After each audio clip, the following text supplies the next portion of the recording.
and works at the CINAC, the center directed by Pepe Obeso. And she did her PhD at the Universidad de Navarra with Pepe Obeso and Maricruz Rodriguez Oroz, working on the field of Parkinson disease and neuropsychology and imaging in a longitudinal core, right? So this is an important topic which we are also very interested. Then you spent 2 years in Toronto doing a fellowship doing abnormal movement, but also dementia, right? Right. And you've been working, you arrived here in 2015 to Madrid. Correct. Working in CINAC, and you've been, your research is dedicated to in the interface between abnormal movements and dementia. So really interesting for us. And also working in really innovative therapies like the opening of the brain-blood barrier. So Carmen, we're very happy to have you here, and the floor is yours. Okay. Thank you, Pascual, for your presentation and this kind invitation. It is a pleasure for me to be here. So here is the topic of my talk. First of all, I would like to briefly share a little bit of my history that Pascual perfectly told.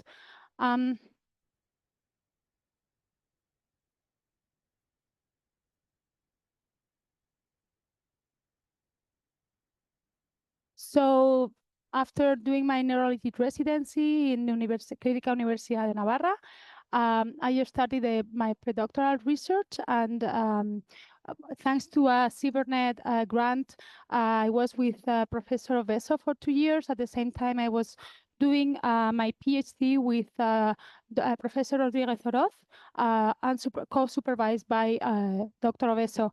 At the end of the stay, I had the opportunity of going to the Paris Brain Institute to work on cortical thickness analysis with Dr. Stéphane Lerici for this analysis of cognitive impairment in Parkinson's disease. After that, I moved to Toronto for 2 years supervised by Professor Anthony Lang. And in the second year of my fellow, I work in the memory clinic and the neuropsychology unit. And then in September 2015, I joined the HM-CINAC. And soon after, I spent 1 month of servership in the San Pau memory unit. I wanted to know how it worked in terms of this dementia unit for 1 month. So this is the scheme of my talk. First, I will start with the cognitive impairment in Parkinson's disease. I will enter into this disease and why cognitive impairment is important. It will be followed by HM-CINAC, an introduction of the center, and what we do on PD cognition in our center. So Parkinson's disease, as you know, is the second most common neurodegenerative dementia disorder after Alzheimer's disease. It affects more than 10 million people worldwide. More specifically, it's much more common in above 60 years, and the prevalence is higher in men in comparison with women. It is estimated that in Spain there are about 160,000 people affected. So at the time of the diagnosis, you know that the clinical manifestations are described by these cardinal manifestations called bradykinesia, rigidity, and in the majority of the cases also tremor. However, we do know that in the previous years there can be a lot of non-motor manifestations such as constipation, or more specifically for this alpha-synucleinopathy, brain behavior disorder. Also, over time, there is increase of cognitive disorders such as mild cognitive and dementia that we know that increase their severity over time and also increase disability of the patient. So, dementia is one of the 4 milestones progression in Parkinson's disease, along with falls, visual hallucinations, and nursing home care. In this interesting study, they evaluated that these patients, regardless the age of onset, whenever one of these 4 milestones started, the time to death was about 5 years. And also, why is it important? Because the frequency of dementia is much higher than the non-PD population. This is heterogeneous with respect to symptom severity and progression. And the prevalence depends, or the prevalence depends on the study.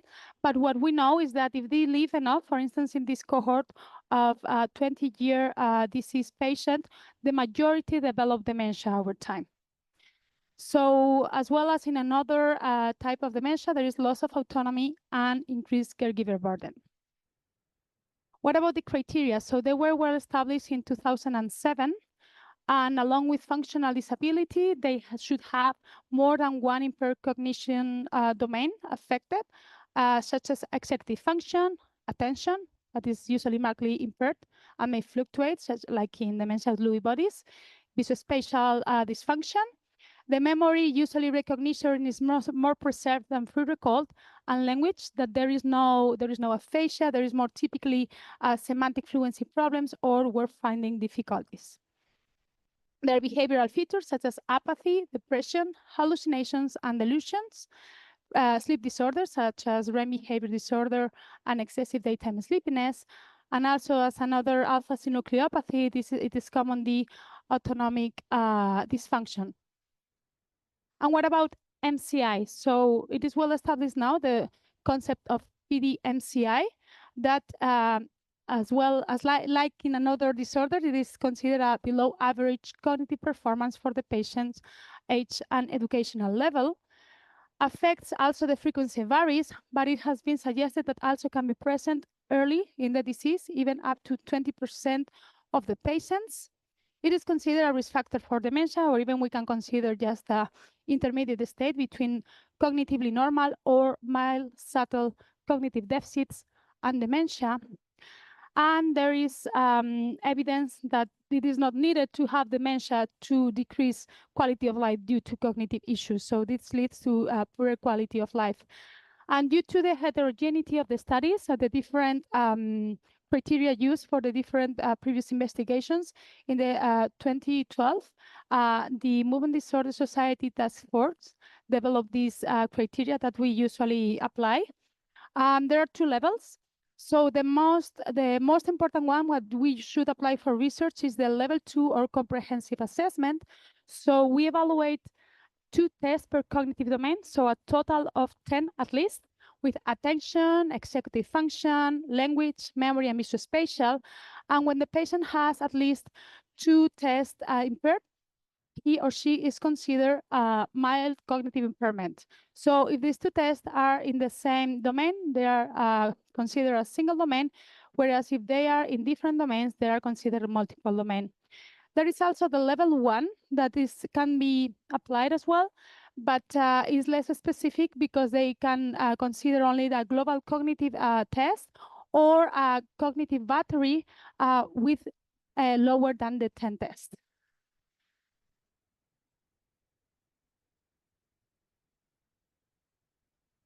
Doesn't work. And what about neuropathology? So along with the typical nigrostriatal dopaminergic loss, so the dopaminergic neurons, so we know that there is Lewy body pathology, and especially more in the dementia patients, there is more amygdala and cortical Lewy bodies. It is not uncommon the presence of Alzheimer's disease pathology with beta amyloid plaques and tau tangles, and even in those cases with more amyloid pathology, it can be found the amyloid angiopathy. So even though this is common to have some amount of amyloid beta pathology, this is kind from moderate to severe in 50% of patients with dementia. Both the Alzheimer's disease dementia and the Lewy body pathology are considered independently to predict progression to dementia. There is one hypothesis that has been tested in the last few years that seems to be now clear, that higher amount of amyloid pathology leads to earlier dementia with respect to those that have less amyloid or Alzheimer's disease pathology that would have a later dementia. So it leads to shorter interval to dementia. And what about cerebrovascular pathology? it seems to be unclear, but in the last few studies with meta-analysis, seems not to be contributing to the dementia onset. And for sure, as like dopamine, there are other neurotransmitters that are affected, such as noradrenaline, mainly acetylcholine, and serotonin, even though it's more related to mood disorders. And how is the conversion? As I previously mentioned, this is not homogeneous, but there are some hypotheses that we sometimes see in the clinic that those that have the typical frontal executive impairment, more related to the prefrontal dopaminergic activity, it's not that common to develop dementia over time, at least in the next few years, whereas those that you see that develop some posterior cortical impairments, such as visuospatial deficits or semantic fluency impairment or visual hallucinations, they more easily develop dementia in the next few years. This is usually related to more cortical Lewy pathology and non-dopaminergic deficits, and also to higher age of onset and higher age in the time of the dementia onset. This has been also suggested in this hypothesis, the dual syndrome hypothesis, where it is considered that the initial deficits that may happen are mostly related to the dopaminergic loss, here in blue, and to a lesser extent due to norepinephrine and acetylcholine. However, when dementia is developed, there is a more severe cholinergic loss that leads to this posterior cortical deficit that I previously mentioned. So in this study that took part from my PhD, we assessed in advanced patients that have the worst profile, right, to develop dementia, over 60, disease duration over 10 years. We followed them up for 30 months. And what we found is that from these 49, 26 had the diagnosis of a MCI, and 42% have developed dementia in these 30 months, in comparison with those with cognitively normal, that only one developed dementia. And what was the progression in the different cognitive domains? So we found that it was the visuospatial function, the one that was more impaired, followed by attention and executive function. And with respect to potential predictors, we mainly found that the pentagon copy for the assessment of visuospatial function mostly predicted this dementia. With respect to some biomarkers, like neuroimaging of cortical thickness and atrophy, they're not a specific pattern. So we know that there is progressing atrophy or cortical thinning from MCI to dementia in different cortical areas, also in the amygdala and the parahippocampus. But it seems to be more consistent that the hippocampus atrophy may predict development of dementia, and to a lesser extent also from cognitively normal to MCI. I would say that from the FDG pattern seems to be more consistent.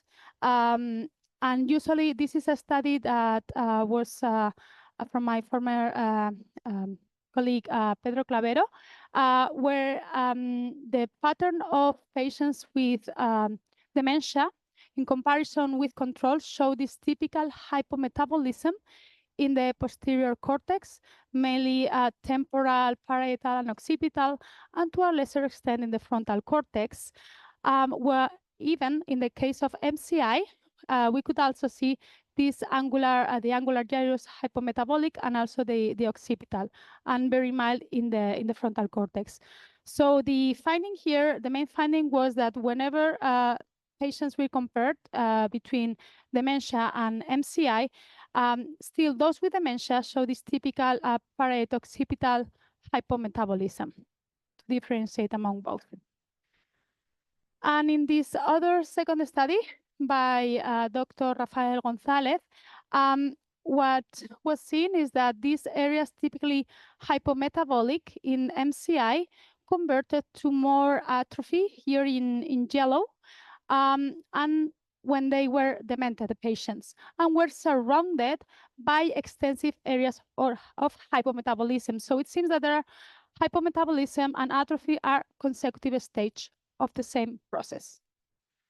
And finally, in this study of cortical thinning, we could see that in PD-MCI patients, these advanced patients with a similar cognitive performance, those converters, in comparison with controls, had more severe cortical thickness in comparison with the differences between non-converters and controls. When both groups were compared, those converters already showed at baseline cortical thinning in the parahippocampus, in the frontal cortex, and in the temporal lobe. So I already mentioned the importance of the PD-MCI as a clinical predictor of dementia. There are other very well established, such as visual hallucinations, as well as other age and level of education that is known in the general population already for other kind of dementia. The higher age at onset, severity of motor impairment, and axial manifestations, apathy, and depression. There are other molecular, such as higher amyloid beta.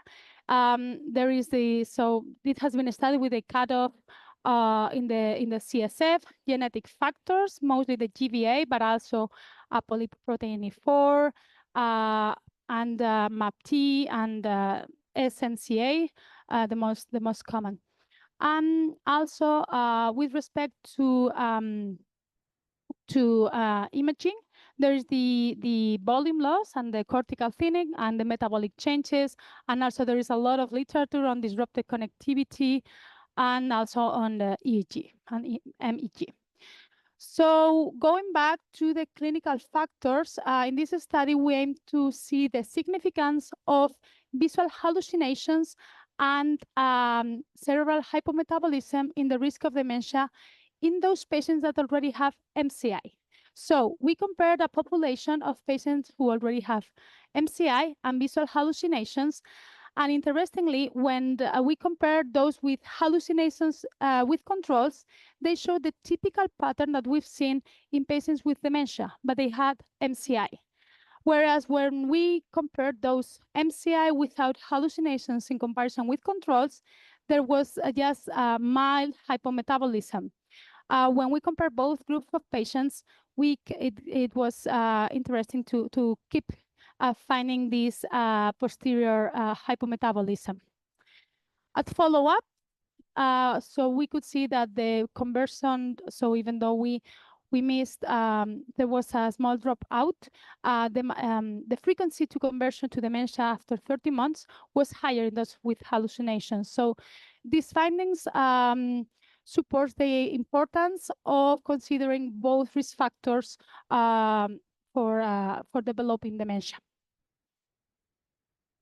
And finally, another clinical risk factor that I would like to mention, that it is more recent, I would say, is the presence of cognitive complaints. I had the opportunity of getting in depth with this concept in Parkinson's disease when I was in Toronto. So we did this first study about cognitive complaints, measure by the patients and also the close contact. And we could see that after two-year follow-up, they did not predict the presence of objective cognitive impairment. However, we could consider that the follow-up was short and there was 25% of dropout. Then what we thought is that probably we should differentiate among different domains, because we know that the cognitive decline in Parkinson's disease is very heterogeneous. So we found the importance of elicit different than memory cognitive complaints. And so memory, language, and especially attention. In the case of MCI, these complaints may predict the progression to dementia. More recently, there is this systematic review and meta-analysis supporting that there is a higher risk, up to 2.7, the relative risk to progression to MCI or dementia after 3-year follow-up in those patients without objective cognitive decline. And the presence of cognitive complaints in all patients with dementia is present in 36% of patients. However, we need more information, because this is considered just with the level 1 testing that it might be not specific enough for objective cognitive decline. Finally, for treatment, there is just a modest benefit from drugs from rivastigmine, that it is the only considered clinically useful for Parkinson's disease dementia, even though the other cholinesterase inhibitors, such as donepezil or galantamine, are considered to be possibly useful because of the benefit in the effect, the anti-dementia effect out of Parkinson's disease. So moving to HM-CINAC. So HM-CINAC is a center that we are in Móstoles in Madrid. It was opened by the end of 2014, and it belongs to the Hospitales de Madrid group. So the hospital is HM Puerta del Sur, and so in front of the hospital there is the what we call the laboratory, the basic science laboratory. Okay, so moving mostly to the clinical part, that is what I do. We have a lot of nice technology. Such as we have 4 MRs, 2 of them with 3 Tesla, and one is coupled to the magnetic resonance guided focus ultrasound, where we can do HIFU, high intensity focus ultrasound, for thalamotomy, and pallidotomy, and also one is with PET. So it has the advantage of having PET MR at the same time. Is very nice for research because of the nice co-registration, but also it reduces time for the assessment of patients. And also there is a neurophysiology place with the team of CINAC. So here is all the team. Including functional neurosciences, basic research, neuroimaging, neuropsychology, and clinical research, and the management team. So yeah, I think I said, so it was created by Professor Beso, and we have a lot of interaction between us. This is a good opportunity to have a good interaction for all research. From the clinical part, in the movement disorders clinic, we may do approximately 2,000 medical consultations per year if we also include all the clinical trials. We perform the high intensity focus ultrasound, also deep brain stimulation. We can perform Botox for movement disorders, neurophysiology such as TMS or motor control assessments, such as the study of myoclonus, tremor, neuropsychological assessment, and we have now 8 ongoing clinical trials for Parkinson's disease. So most of us, of the principal investigators, have had some training or have been working in different places abroad. And this is like a summary of project activities right now. There are 25 active projects with different fundings. And this is the impact factor over time. Right now, the accumulated impact factor, the mean is 8.5. And we have more than 250 publications. So basically, what we want is to have a better knowledge of the neurodegenerative process in Parkinson's disease, trying to stop this progression. The final aim. This is just a summary of the other team works, which such as functional neuroscience with a mechanistic line, and also with a more therapeutic line with non-invasive modulation, such as magnetic static fields, neuroimaging, not only clinic, but also basic, such as the onset of nigrostriatal denervation in early Parkinson's disease, and also control and habits, as well as impulsivity in Parkinson's disease. So one of the main things we do is we focused on the high intensity focus ultrasound. So in the clinical practice, we do the HIFU ablations. We also do it for research. There is also the BBB opening that is under just research, and the neuromodulation. This is still hopefully going to start soon, but it's one of the aims of CINAC. So with respect to HIFU ablations, this is related to an increased temperature in an area, in a region. So in this case would be the thalamus, in order to make a lesion that reduces the symptoms. So for instance, we with the MR that is coupled with the HIFU device, we introduced more than 1,000 elements over the target and start increasing temperature. This is the temperature curve. When the temperature is over 54, it's considered like effective one target. And you can see here, as we are increasing the temperature and also increasing the number of sonications, there is a good benefit. So there has been a non necessarily related to cognition research, also with some methodological issues by the team, such as Jose Pineda. And here you can see an example of a patient with a good response from thalamotomy. And so initially we wanted to demonstrate how safety it was. And after evaluating patients after 1 year with a full neuropsychological assessment, we found that this was cognitively safe.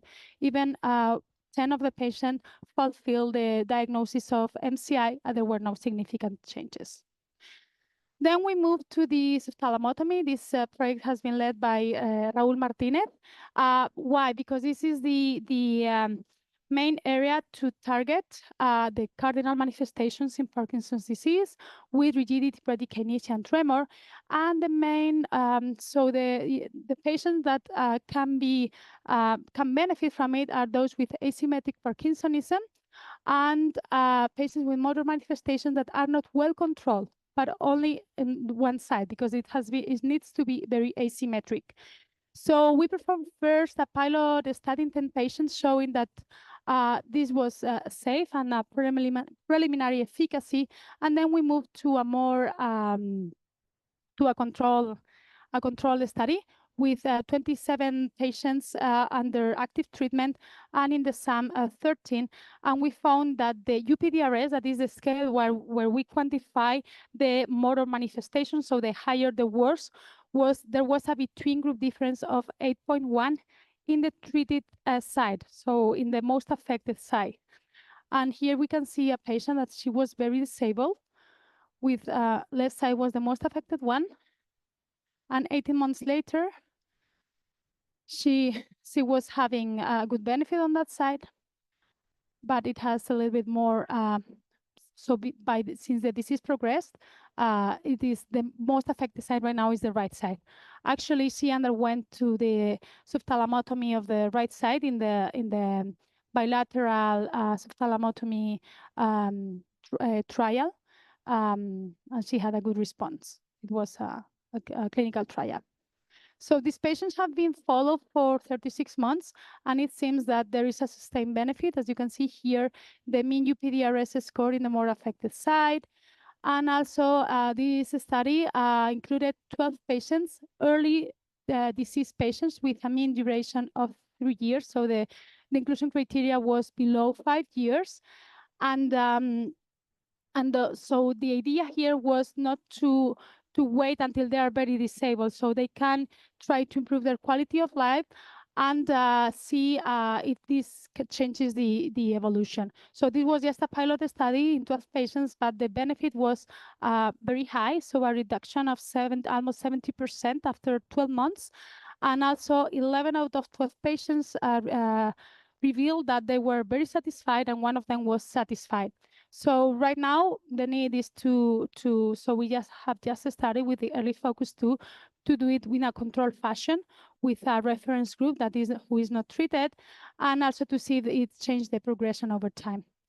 And here this is just so this is a study with staged bilateral, so to test in this preliminary data in 6 patients that this could be feasible and was safe to treat bilaterally but apart, so not at the same time in two times.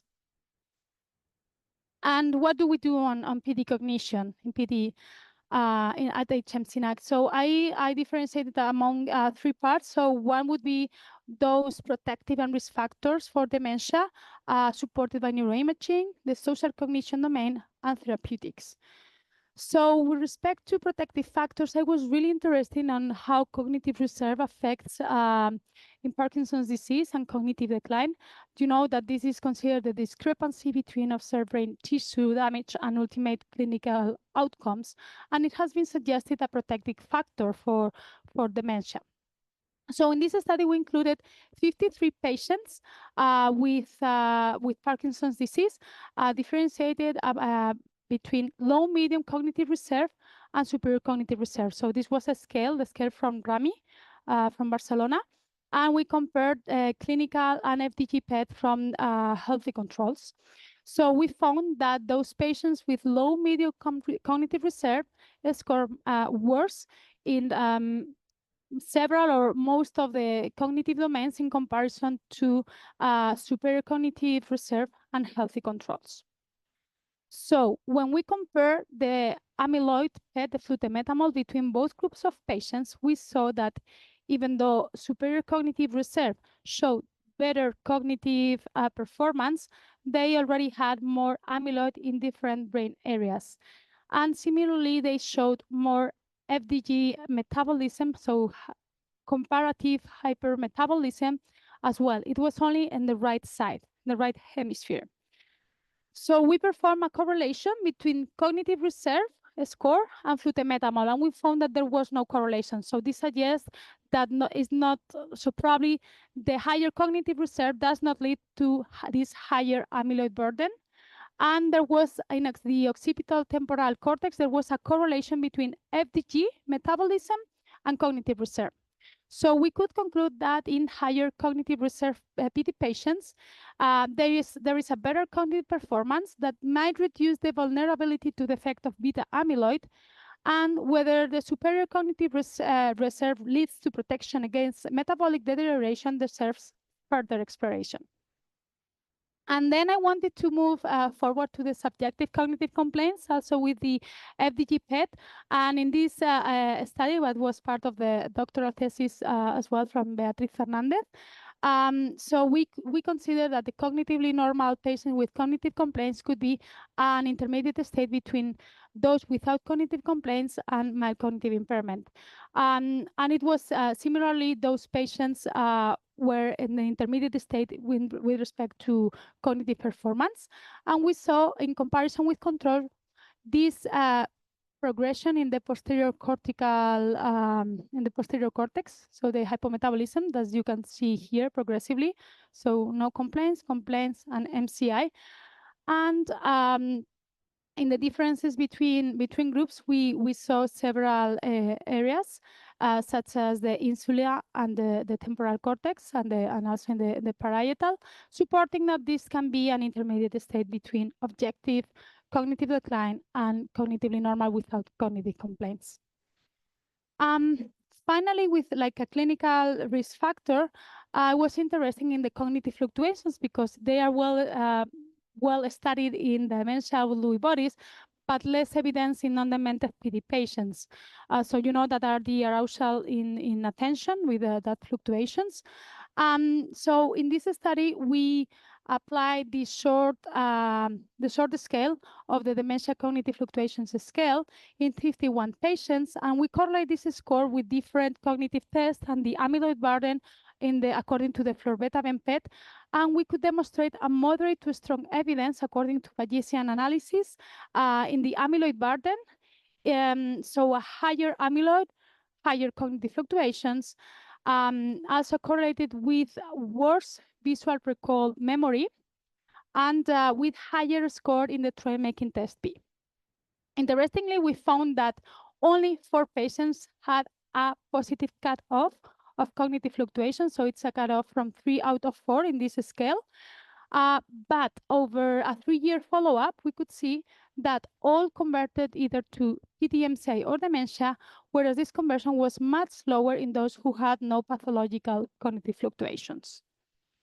And with respect to genetic factors, so we have studying with the apolipoprotein E and the MAPT. So the ApoE, hopefully I can show you that in the future. It has been submitted somewhere. So the MAPT was thanks to the collaboration with Jordi Clarimon in Barcelona and São Paulo. And so we aim to see if how was the metabolism, because this is a well-established risk factor for PD, for PSP, and other neurodegenerative disorders. But with Parkinson's disease, dementia, there are contradicting findings. But still, we wanted to know in a cross-sectional study if there were cognitive differences and also metabolic differences. So we found that there were no demographic differences, but those with the haplotype H1H1, they perform worse on the span for attention. And in the FDG PET, they showed lower metabolism, especially in the frontal cortex, the parahippocampal gyrus, and the caudate and globus pallidus. So we don't know if we still need longitudinal studies to see if these findings of hypometabolism and lower attention scores are related to the development of dementia. So moving to the social cognition domain. So social cognition, you know, that is the ability to decode others' intention and behaviors to use social cues, so they guide behavior in social context. They're important for relationships, and this is one domain that you know that has been lately studied in other neurodegenerative diseases. The findings in Parkinson's disease have not been have been a little bit confusing. Some of them say that there is this impairment in negative emotion, but sometimes also it's after DBS, but just in some studies, as mentioned. And interestingly, this is one of the 6 key domains of mental function. So we studied mainly these most frequent subdomains, so emotion recognition and theory of mind. So there is the cognitive component. So the cognitive components means what others think and believe. So we assess this with histories that asking the patient to answer what is the other thinking or believing. This is related more to executive dysfunction. This is called theory of mind, whereas there is also the affective component of what others people feel. That is more an affective part. And in this regard, the cognitive component has been related to the dopaminergic, so the basal ganglia circuit. So the basal ganglia circuit includes, related to Parkinson's disease, has the motor part, but also has the associative. So it has been linked to the cognitive component, also with executive dysfunction, whereas the affective component has been related to the limbic. So interestingly, some people say that the cognitive component seems to be more impaired because over time in the disease, in Parkinson's disease, it should be impaired early, but it's not necessarily, because sometimes the affective components of depression is also early in the disease.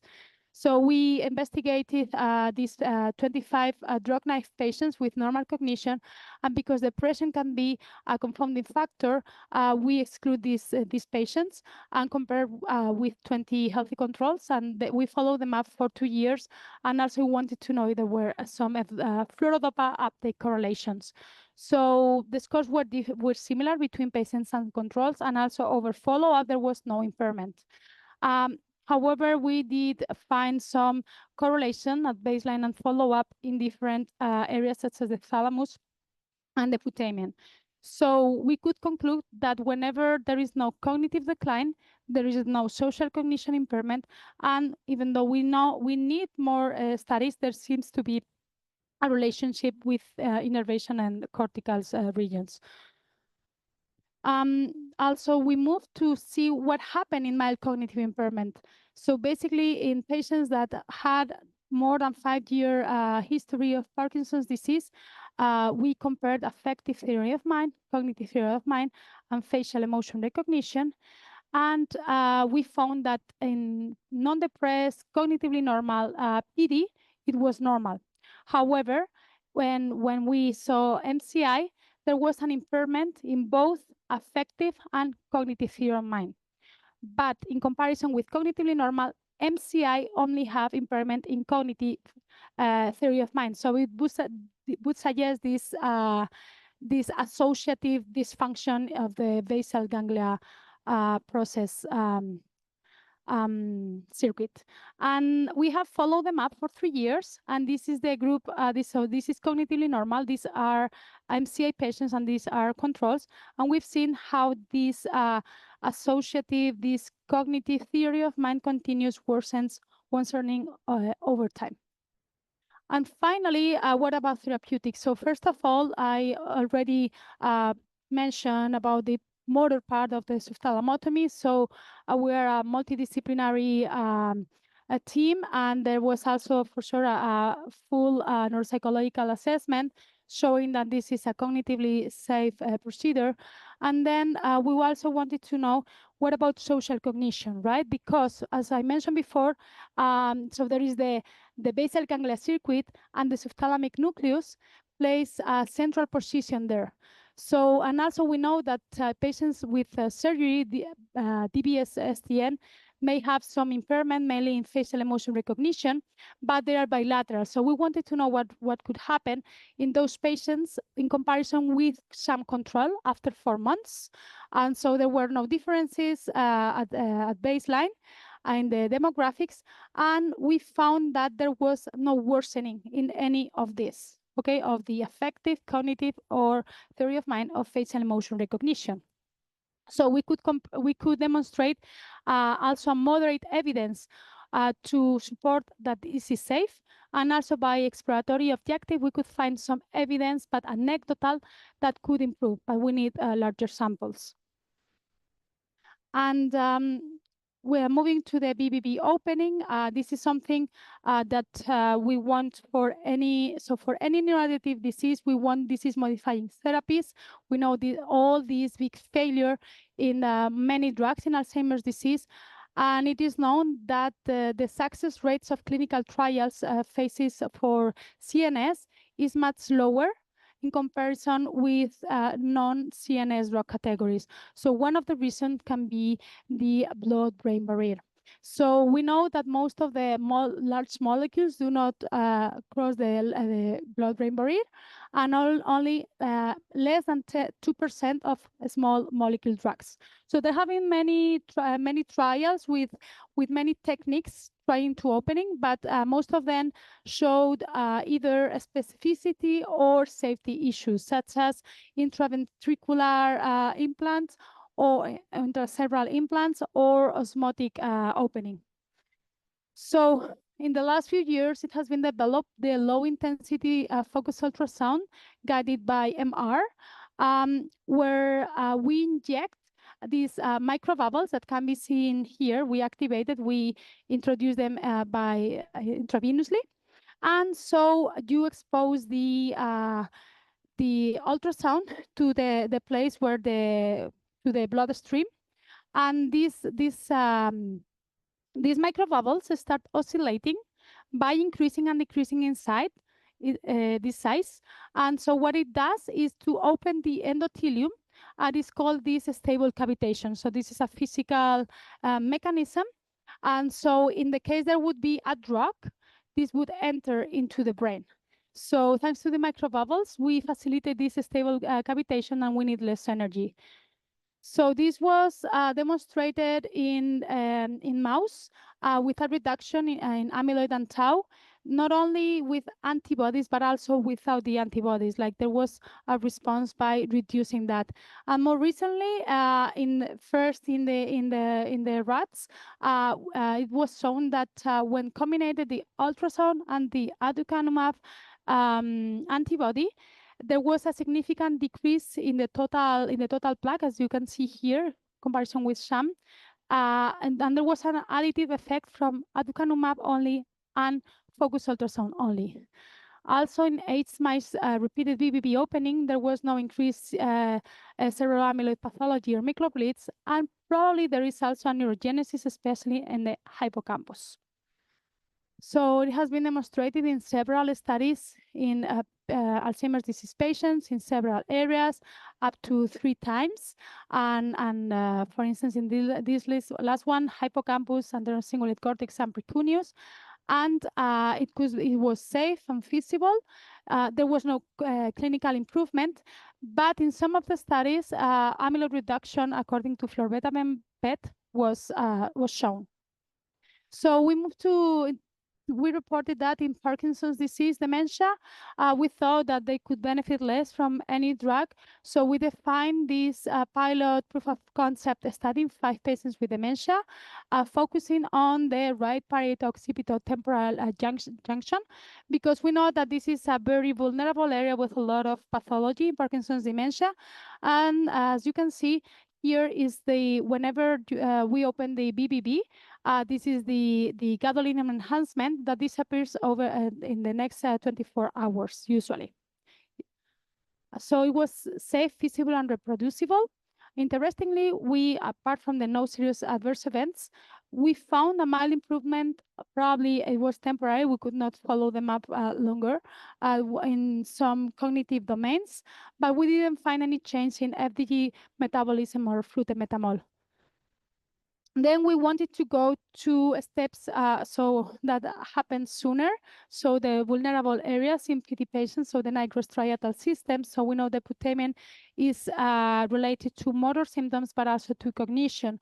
So we performed this study in 7 patients with Parkinson's disease dementia, and we opened them twice, and 3 of them in the second procedure, we performed a bilateral opening, and you can see how is the gadolinium enhancement in comparison with the control side, with this increasing and decreasing.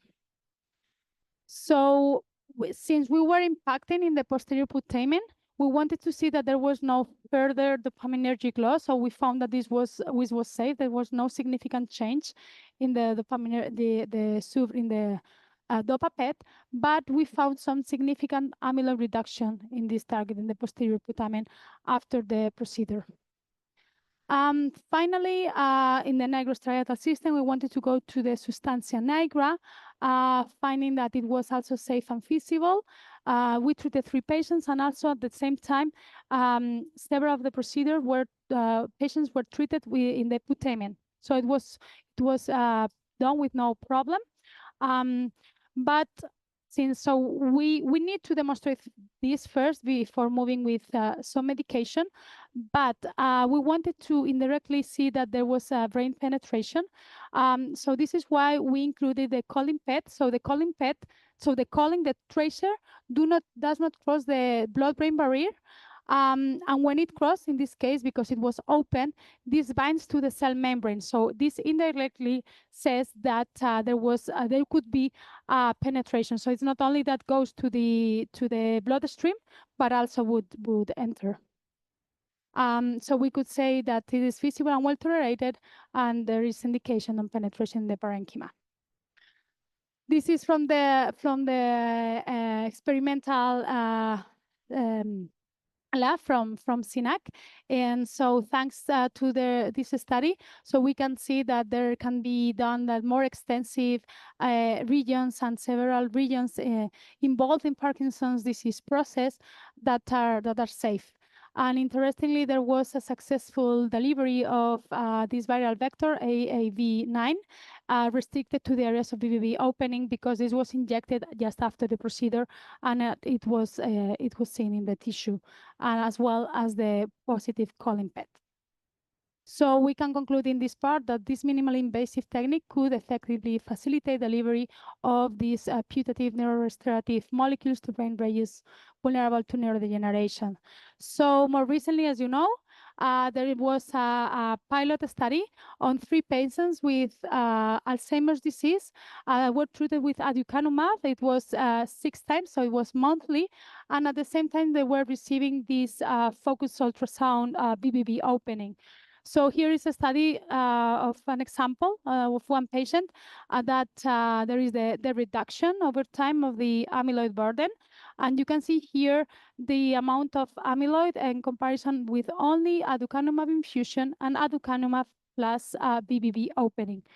There is also another pilot study with 4 patients with the GBA mutation. That is the most common one causing Parkinson's disease. So they were treated 3 times, and escalating doses every 2 weeks. So they were treated with the glucocerebrosidase, so the enzyme that is missing, that is decreased there. And you can see here the example of the uptake of the of the gadolinium. So this is just a pilot study for patients. So in conclusion, I would say cognitive impairment in PD is common and well recognized. There are well-established risk factors, clinical, genetic, and neuroimaging. Cognitive complaints and cognitive reserves should be taken into account from my point of view. Social cognitive cognition in PD is associated to the presence of MCI, especially to cognitive theory of mind. I would say that Fuss of thalamotomy is safe from we could demonstrate that is safe from cognitive and social cognition perspective. Blood-brain barrier opening by guided focus ultrasound is feasible, safe, reversible, and reproducible. We could find some amyloid burden reduction as reported in ID. And also, thanks to the Colin PET, we could demonstrate cell membrane binding, indicating this penetration into the parenchyma.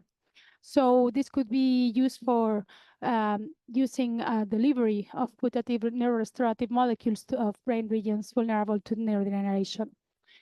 So I also would like to conclude the importance of multidisciplinary collaboration for medical research.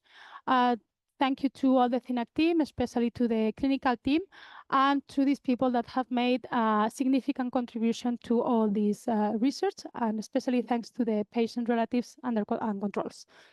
Thank you.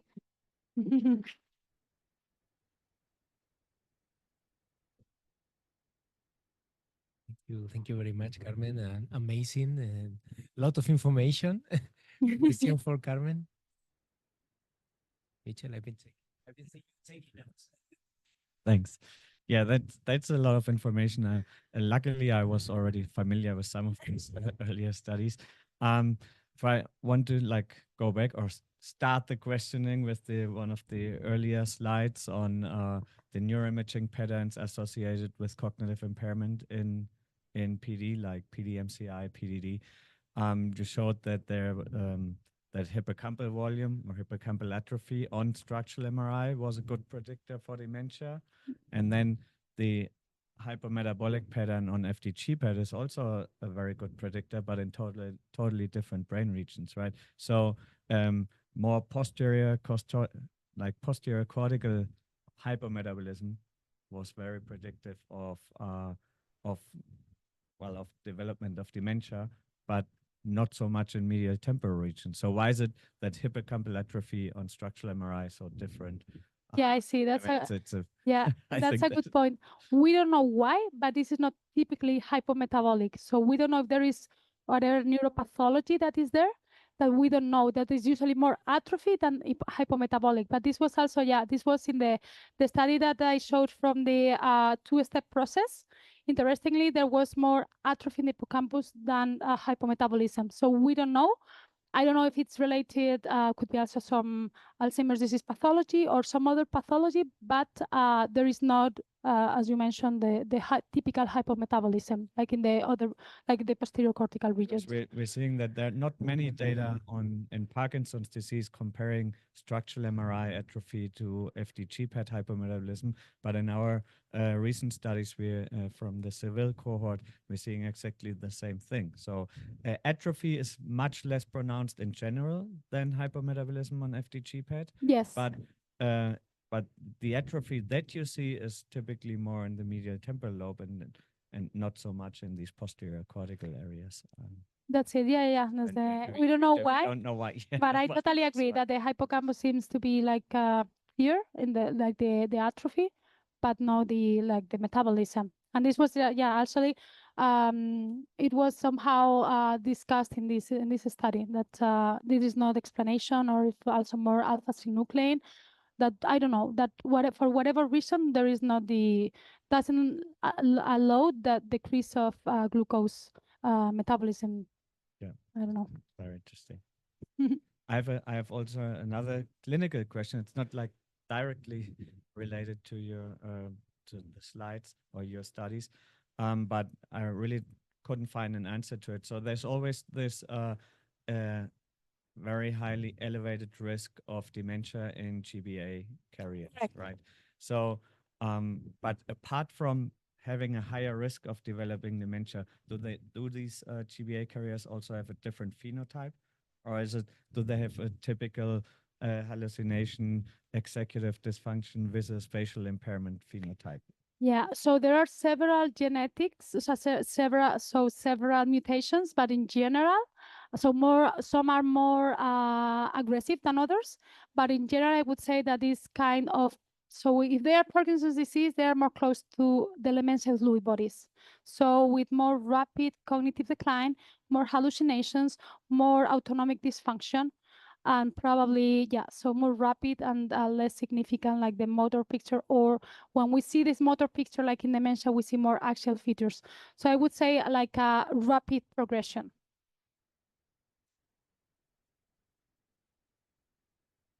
I was surprised to see that there are trials ongoing with bilateral thalamotomy. I thought that it was forbidden before, but I guess that from the motor point of view, the safety, right?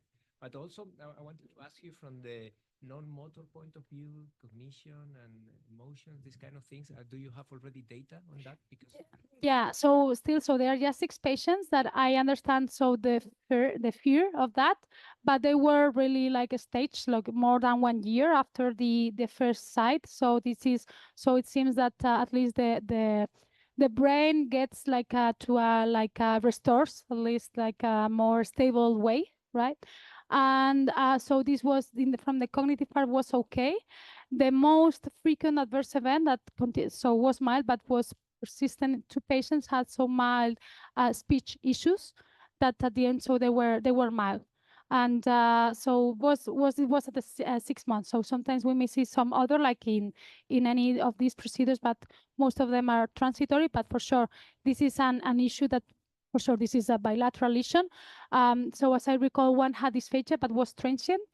Yeah, and 4 had these speech issues, but at 6 months, so the last follow-up, there were only 2 and they were mild.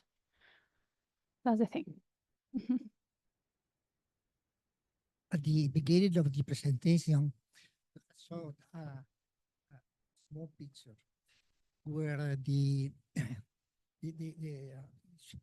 clearly shown that the risk of dementia or the age of dementia, it depends more of the age than of the duration of disease. And this is something that I got time ago. I always had the question of this is due to the evolution of the disease that is quicker in the aged people, or is there any pathological or any structural addition to the disease by the age? Right. I understand. How do you explain this, Yeah. Yeah. paradox? Yeah, I understand. Also, like in the beginning, the studies supported that it was not just the disease duration, it was the age of the patient at that time, right? And the later age at onset.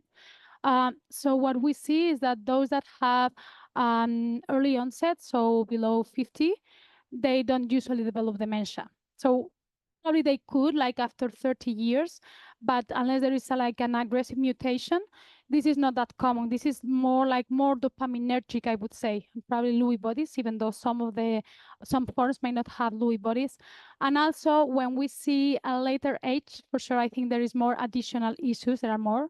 So we know that Alzheimer's disease pathology is playing a role, and there are some other systems that might be involved. But for sure, there are different diseases. So this is why we usually consider over 60, because it seems to be different.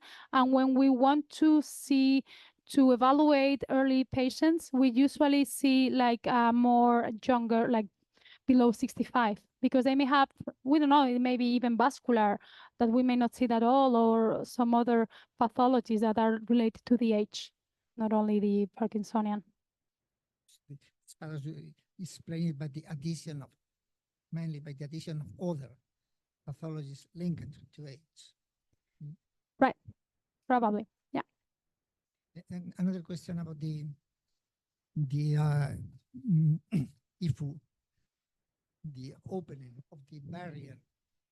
When you perform this procedure, the opening of the barrier is focal. It's located the point where you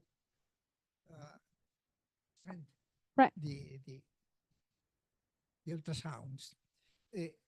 And how do you explain a positive effect, an over positive effect of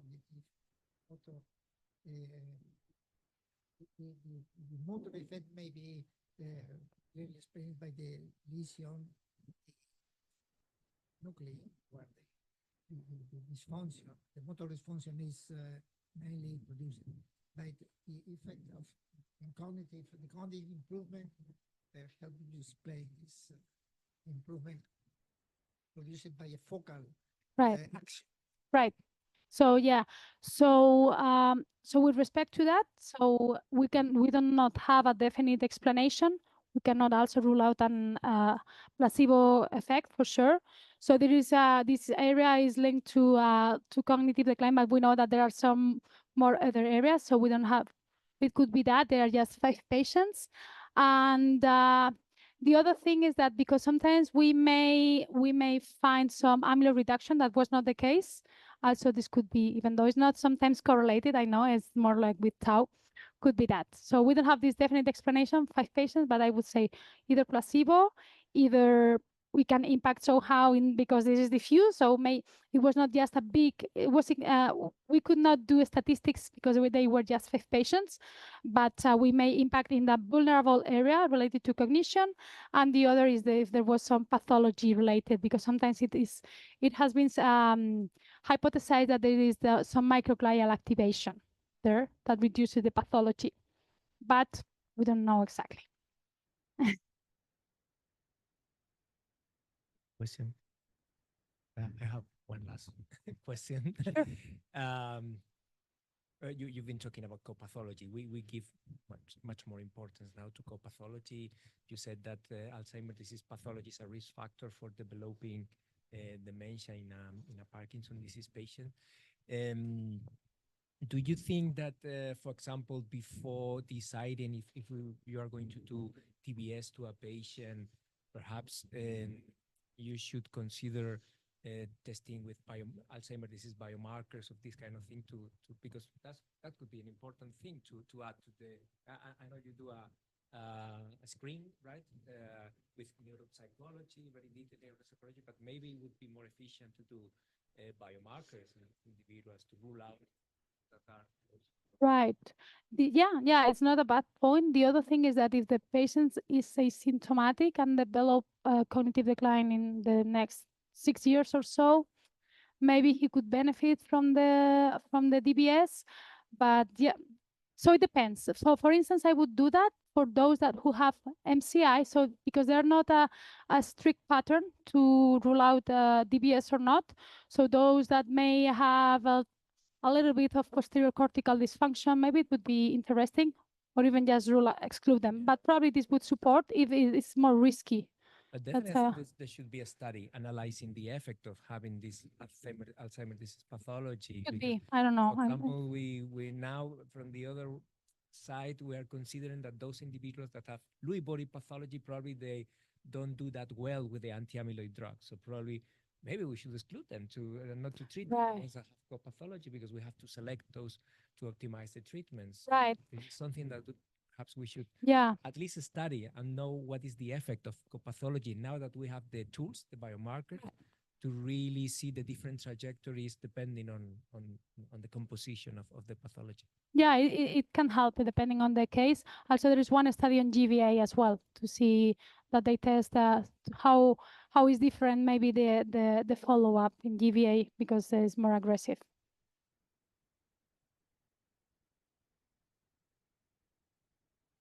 Seminar, Carmen and Jesus Silva. Thank you so much. I will have a ton of questions. It's very nice to see how most of you resolve already. And Thank you.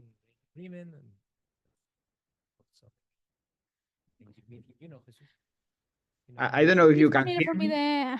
Okay. Yeah. So, okay, yeah. So whenever I will be happy, I will be happy to answer. Can you hear me? Thank you. Thank you all.